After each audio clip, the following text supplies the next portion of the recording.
Hey there, quick question. Have you noticed how everybody's talking about those wildly popular weight loss injections, the GLP-1 drugs? Last year alone, they helped create a $25 billion market. Pretty wild, right? Now here's the twist. More and more folks in their 20s and 30s are taking these meds, and many of them are also thinking about starting or growing a family. So what happens when a blockbuster weight loss drug meets a positive pregnancy test? That's what we're unpacking today. Roadmap for the next 10 minutes. First, the real-world collision, the exposures that are already happening. Second, the brand new safety data. And third, what all of this means for you or anyone you care about who's planning, expecting, or just curious. Stick with me. You'll leave with the exact questions to ask your doctor. Section 1. The collision. Think of planning a pregnancy like plotting a road trip. You want a crystal-clear GPS signal. But with GLP-1s, sections of the map are still drawn in pencil. Many people stay on the injections right up to, sometimes even into early pregnancy, often before they notice a missed period. Suddenly the stakes feel huge. Do you keep a medication that helped you reach a healthier weight, or slam on the brakes just in case? And how does the weight loss itself change the baseline risks once you're pregnant? Section 2. What the data say. Here's where the science scrambles to keep up. Researchers are now following thousands of pregnancies with some GLP-1 exposure. Instead of decades-long studies, we've got short films and snapshots. Still, the latest picture is cautiously reassuring. Take the 2024 study out of the University of St. Andrews.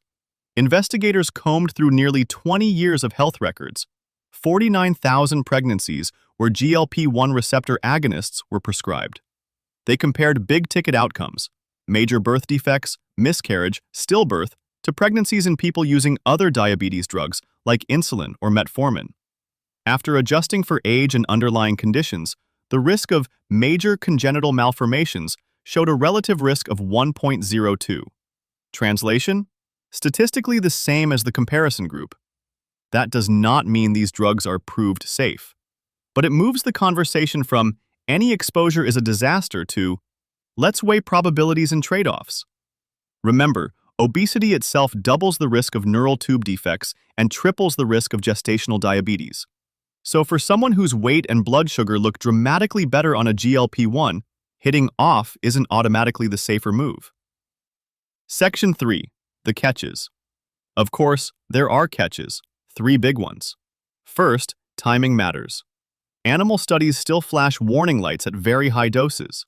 Second, no randomized trial has followed GLP-1 exposed kids into grade school, let alone adulthood. Third, regulators stay conservative. Most agencies and professional societies recommend stopping the drug at least 2 months before trying to conceive so it can wash out. Now let's get real. Around 45% of US pregnancies are unplanned. That's why clinicians are having proactive, just-in-case chats with anyone who can get pregnant, covering contraception, backup plans, and the "what do I do" script if a surprise positive test pops up while that last injection is still on board. Section 4. Scale and urgency. All of this is unfolding while demand for GLP-1s is exploding. Sales are projected to more than triple by 2030. Even rare pregnancy-related side effects could touch thousands of families.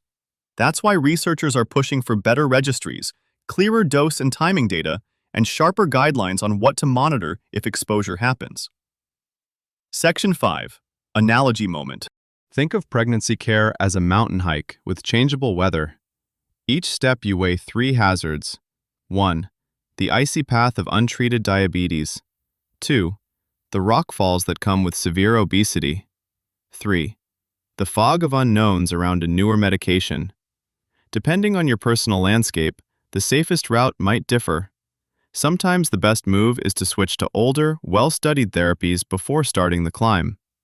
Other times, especially when someone carries very high medical risk, a specialist team may keep GLP-1s on board for a short stretch while watching every foothold. Section 6. Real-world stories. 2 quick snapshots. Story 1. Someone loses 20% of their body weight, normalizes blood pressure, and finally qualifies for fertility treatments, only to be told to come off the very drug that got them there. Frustrating, right? Story 2. Another person discovers they're pregnant after last week's injection and panics. Now, thanks to emerging data, the clinician can say, "We'll track this closely, but you don't need to assume the worst." These real stories are nudging care teams toward more flexible Plan B pathways, tighter links between endocrinology and obstetrics, smarter registries, and decision aids that lay out trade-offs in plain language. Section 7. Practical next steps. So what are care teams doing right now? They're scripting if-then plans. If you're delaying pregnancy, how do your meds, nutrition, and mental health fit together? If plans shift, who do you call first and how fast? If a surprise test is positive, what immediate labs or ultrasounds should happen? The goal is co-piloting, not solo tightrope walking. Call to action questions.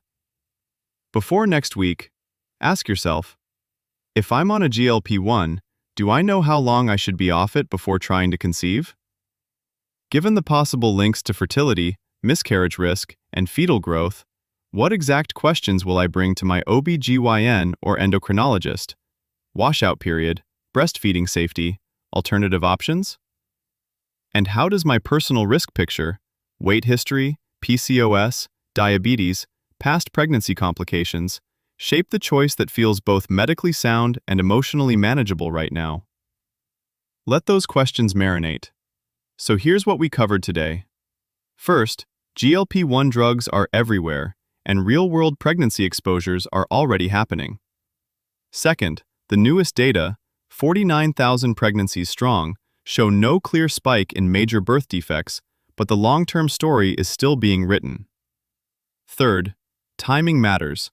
Most guidelines suggest a 2-month washout, yet almost half of pregnancies are unplanned, so every patient needs a backup plan. Fourth, scale is huge. Even rare side effects could influence many families, making better registries and cross-specialty teamwork a must. Bottom line? If a GLP-1 is part of your life and pregnancy is on your radar, now or someday, don't fly solo.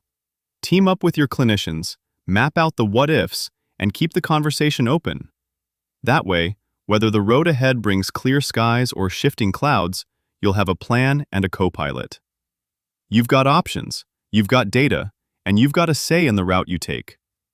I'm glad you joined me for this deep dive. Until next time, stay curious and stay empowered.